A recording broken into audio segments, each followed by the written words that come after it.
Pre, Bakit mukha kang eggnog? tulungan ba naman ako? Ang pangit mong umiyak, puta ka. Bakit ba? Umayos ka nga, mukha kang bulok na batya. Ganito na yung mukha ko eh. Huwag mo nang anuhin. Hindi nga ako tulong eh.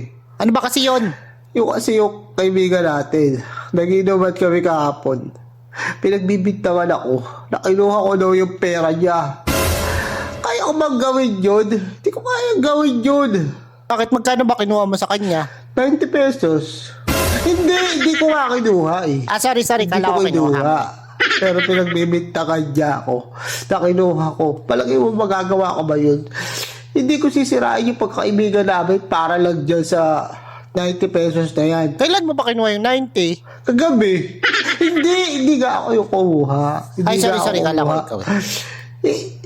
Pinagbibintangan niya pa rin ako. Kaya sabang-samaan loob ko. Hindi ko matanggap na sa lahat ng tao doon, ako pa yung pagbibintangan niya. Alam ba kayo doon? Dalawa lang kami. O, dalawa lang pala Oo kayo nga, eh. pero dalawa lang kami. Pero pwede naman may ibang kumuha doon. Pwede naman may iba. Bakit ako lang yung hisisihin niya? Ayoko nang gano'n yung pinagbibintangan ako. Siyempre, sa halagang sol maliit talaga, papakilala ko yung pangalan ko. Di ba hindi dapat gano'n? Bakit saan Oo. mo ba ginastos yung 90 pesos? Binili ko ng soft drinks tsaka yung top silog. Hindi nga ako yung kumuha eh.